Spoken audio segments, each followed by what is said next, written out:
Salam sejahtera untuk kita semua. Perkenalkan, nama saya Hersal Lisander Josia, NIM 224100018. Mata kuliah Kalkulus 4. Dosen pembimbing saya ialah Ibu Rita Anggraini, STMT. Saat ini saya sedang belajar atau kuliah di kampus Universitas Palembang. Pada kesempatan kali ini saya akan membahas tentang inverse matrix.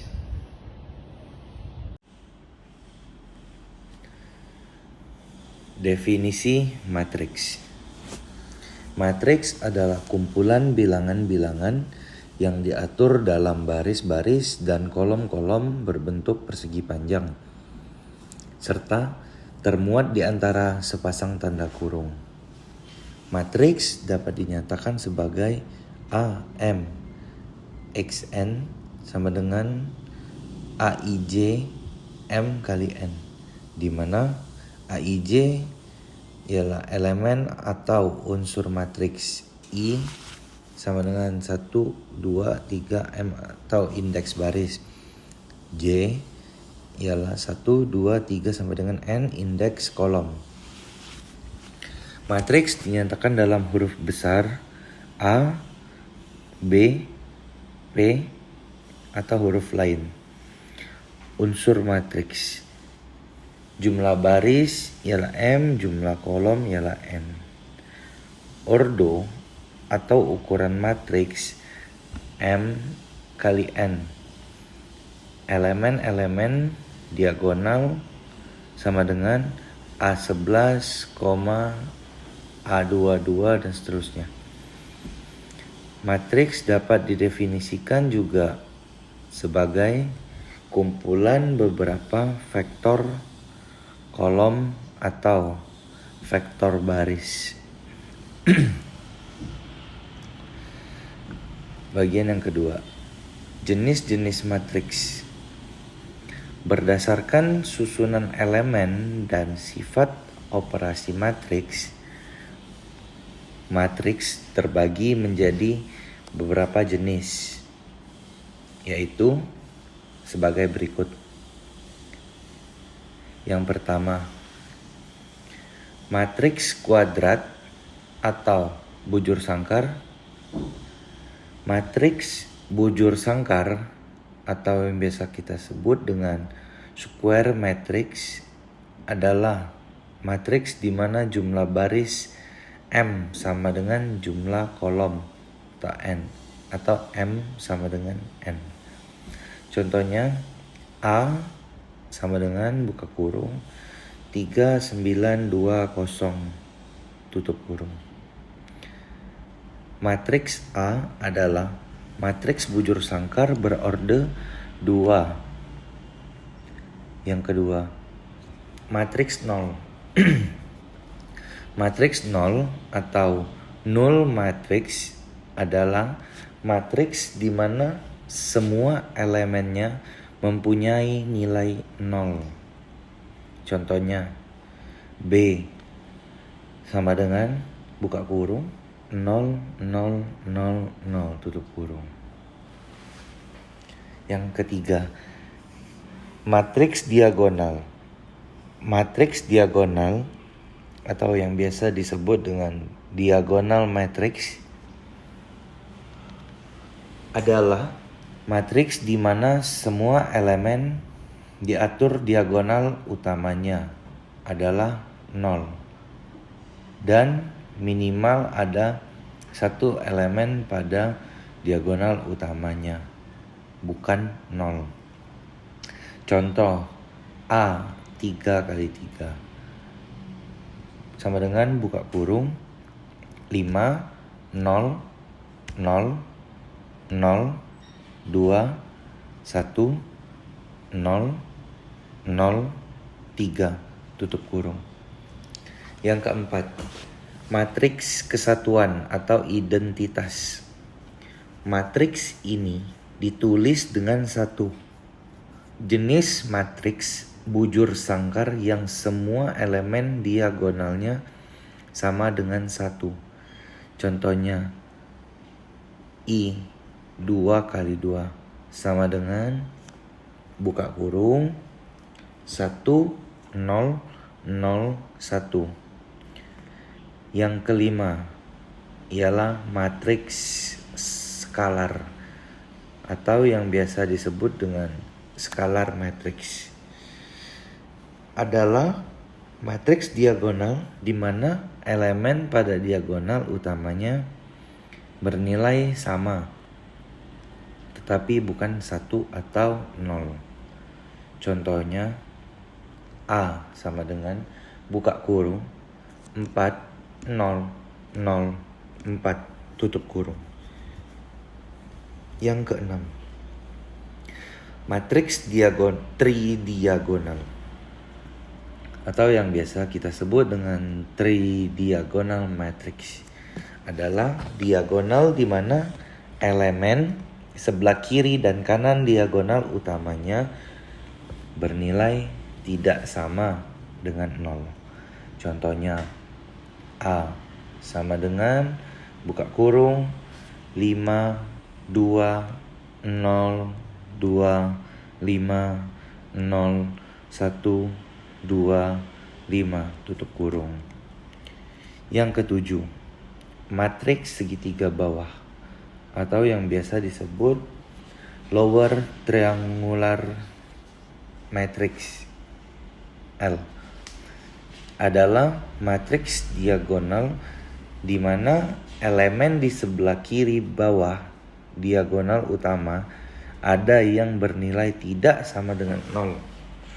Contoh, L sama dengan buka kurung 1, 0, 2, 1. Yang ke-8,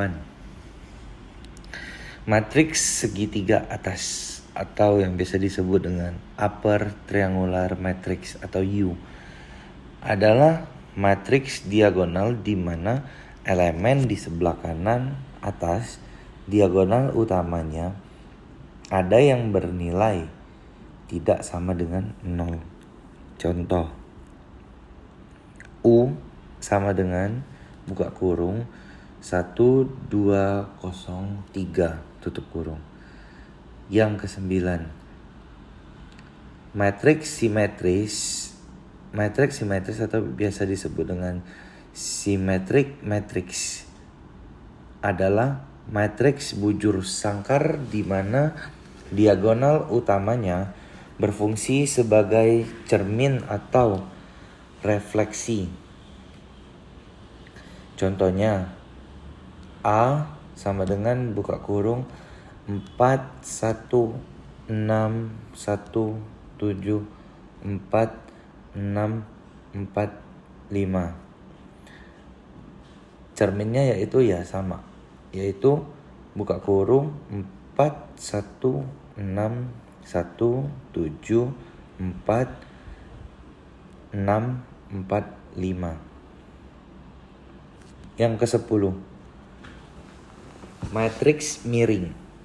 Matriks miring atau yang biasa disebut dengan skew matrix adalah matriks bujur sangkar di mana elemen diagonal ke A IJ dengan min A IJ atau buka kurung A IJ sama dengan min A IJ untuk semula I dan J, tetapi elemen diagonal utama tidak semuanya bernilai 0. Contohnya M sama dengan buka kurung 7, 5, 6, min 5, 0, 4, min 6, min 4, 2, tutup kurung. Yang ke-11, matriks miring simetris. Matriks miring simetris atau skew symmetric matrix adalah matriks bujur sangkar di mana elemen ke AIJ sama dengan min AIJ atau AIJ sama dengan AIJ untuk semua I dan J dan semua elemen diagonal utama bernilai 0. Contoh, M sama dengan buka kurung 0, 5, 6, min 5, 0, 4, min 6, min 4, 0 tutup kurung. Berlaku dengan M pangkat T sama dengan min M. Yang ke-12, matriks singular. Matriks singular adalah matriks yang determinannya bernilai 0. Contohnya A sama dengan buka kurung 2, 4, 2, 4 tutup kurung. Yang ke-13, matriks non-singular. Matriks non-singular atau yang biasa disebut dengan non-singular matrix adalah matriks yang determinannya bernilai tidak sama dengan 0. Contoh, A sama dengan buka kurung 4, 5, 1, 2 tutup kurung. Inverse matrix adalah kebalikan dari sebuah matriks yang apabila matriks tersebut dikalikan dengan inverse-nya akan menjadi matriks identitas. Inverse matrix dilambangkan dengan A-1. Suatu matriks dikatakan memiliki inverse jika determinan dari matriks tersebut tidak sama dengan 0. Untuk menentukan inverse dari sebuah matriks terdapat dua aturan berdasarkan ordonya, yaitu ordo 2x2 dan ordo 3x3. Matriks ordo 2x2 inverse matriks persegi dengan ordo 2x2 dapat dicari dengan cara sebagai berikut. A pangkat min 1 sama dengan 1 per A dikali ADJ A dengan syarat A sama dengan 0. Jika A sama dengan buka kurung A, B, C, D tutup kurung, maka A pangkat min 1 sama dengan 1 per AD min BC dikali buka kurung D min B min C A tutup kurung dengan A tidak sama dengan 0. Inverse matrix ordo 3x3.